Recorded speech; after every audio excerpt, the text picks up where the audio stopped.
इसके साथ शोएब मलिक ने किया ये गंदा काम। क्या अब सानिया मिर्जा से होगा तलाक? विराट कोहली के इस काम ने करवाया करोड़ों का नुकसान, जानकर हो जाएंगे शॉक। साउथ के इस एक्टर को बॉलीवुड ने किया रिजेक्ट, जिसकी फिल्में कर रही है करोड़ों का बिजनेस। T20 वर्ल्ड कप में इंडिया पाकिस्तान का मैच जिस दिन था उसी दिन दिवाली भी थी। तब मैक्स लाइफ की chief investment officer Mihir Bohra ने बताया कि सुबह से लेकर दोपहर 1 बजे मैच शुरू होने से पहले तक दिवाली की शॉपिंग इतनी तेजी से हो रही थी जिसकी कल्पना करना भी मुश्किल है। फिर जैसे ही मैच शुरू हुआ, पाकिस्तान की बैटिंग के दौरान मार्केट में काफी गिरावट आई, लेकिन जैसे जैसे मैच आगे बढ़ता गया ये गिरावट और बढ़ती गई और 5 बजे के करीब जब मैच के आखिरी 2 ओवर्स बचे थे तब उन्होंने एक ग्राफ ट्विटर पर शेयर कर बताया कि उस समय शॉपिंग में इतनी ज्यादा गिरावट आई कि वो 7.5% से गिरकर -22% पर चला गया। यहाँ तक कि एक्टर आयुष्मान खुराना ने बताया कि वो उस समय चंडीगढ़ की फ्लाइट में थे। फ्लाइट रनवे पर थी, हर व्यक्ति के हाथ में फोन था और हर कोई विराट कोहली की बैटिंग एंजॉय कर रहा था और हमारी फ्लाइट 5 मिनट लेट से उड़ी क्योंकि प्लेन का पायलट भी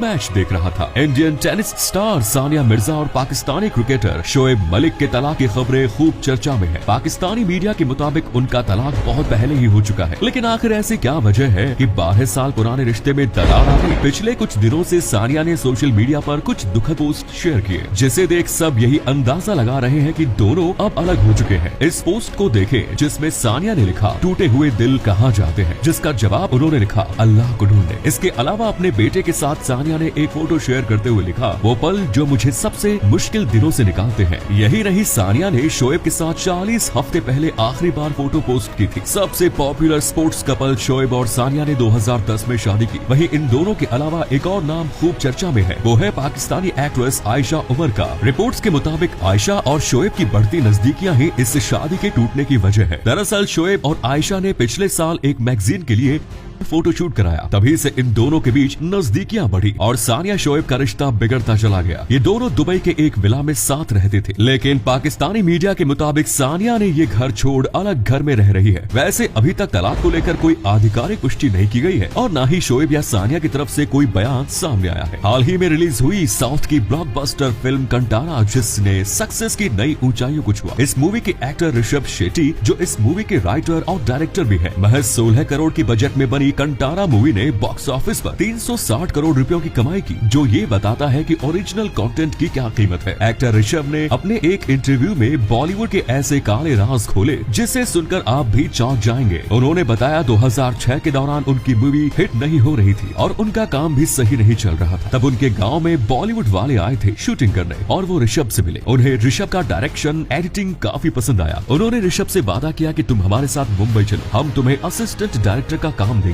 लेकिन ये सारे वादे झूठे थे। जैसे ही ऋषभ मुंबई गए, उन्हें वहाँ ऑफिस बॉय और ड्राइवर बनाकर छोड़ दिया गया। लेकिन ये सब उनसे सहन नहीं हुआ और वो वापस अपने गांव आ गए। कड़ी मेहनत की और कंटारा जैसी मूवी दी जो आज ब्लॉकबस्टर साबित हुई और बॉलीवुड समेत पूरी दुनिया आज उनकी तारीफों के पुल बांध रही है। वैसे ऐसा नहीं कि सिर्फ बॉलीवुड वाले ही साउथ की फिल्मों का रीमेक बनाकर पैसे छाप रहे हैं। एक समय ऐसा था जब बॉलीवुड में भी अच्छे कंटेंट वाली फिल्में बनती थी और तब यही साउथ वाले इन बॉलीवुड फिल्मों का रीमेक बनाकर करोड़ों कमाते थे। आप में से शायद ही कोई ऐसा शख्स हो जिसने आमिर खान की मूवी 3 इडियट नहीं देखी है। इस फिल्म का कंटेंट इतना जबरदस्त था कि इस फिल्म ने कमाई के सारे रिकॉर्ड्स तोड़ डाले और इस फिल्म का साउथ में नन बन नाम से रीमेक बनाया गया, जिसमें आमिर खान के रैंचो का रोल विजय थालापति ने किया। संजू बाबा की फिल्म मुन्ना भाई MBBS इस मूवी को तो साउथ में 2 बार रीमेक बना चुका है, जिसमें पहला है शंकर दादा MBBS। इस मूवी में लीड रोल में मेगा स्टार चिरंजीवी थे। वहीं दूसरा है वसूल राजा MBBS, जिसमें लीड रोल में दिखे कमल हासन। अगला है अमिताभ बच्चन की,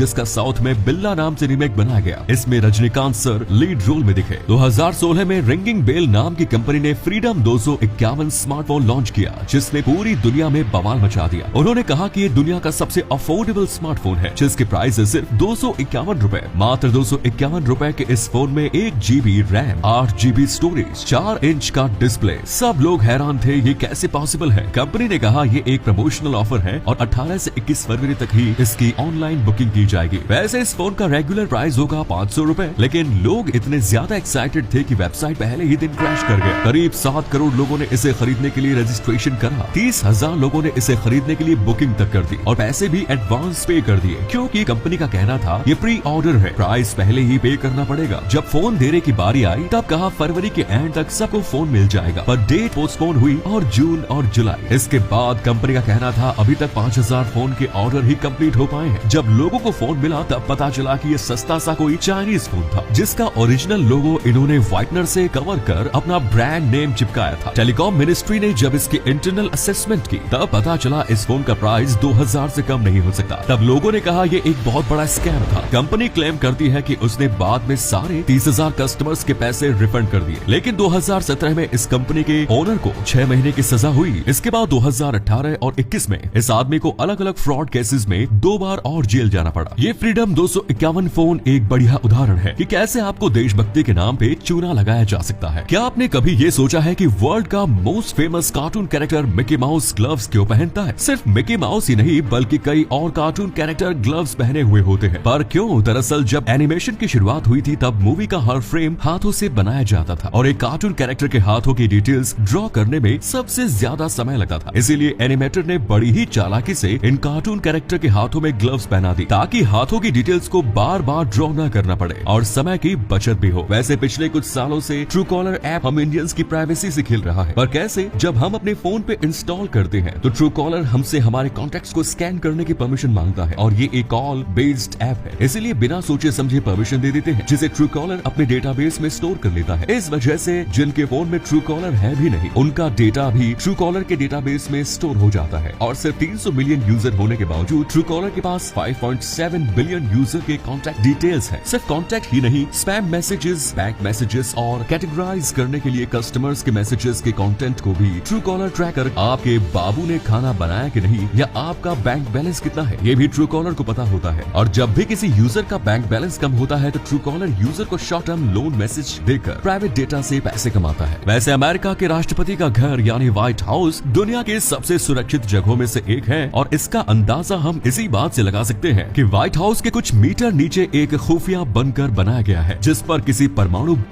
का भी कोई असर नहीं होता। लेकिन शायद बहुत कम लोग ये जानते हैं कि इस बंकर के ठीक बगल में एक खुफिया सुरंग भी है जो अंदर ही अंदर ट्रेजरी बिल्डिंग तक जाती है। लेकिन अब सवाल ये है कि आखिर ट्रेजरी बिल्डिंग तक ही क्यों? दरअसल 1941 में हुए पर्ल हार्बर अटैक के दौरान इस सुरंग की खुदाई शुरू की गई और इसे ट्रेजरी बिल्डिंग तक ले जाने का मकसद था कि ट्रेजरी बिल्डिंग के बेसमेंट में इस तरह के सेटी रूम्स तैयार किए जाए ताकि दुश्मन द्वारा किए गए किसी भी तरह के हमले में अमेरिका के राष्ट्रपति और उनके परिवार का कोई बाल भी बांका न कर सके।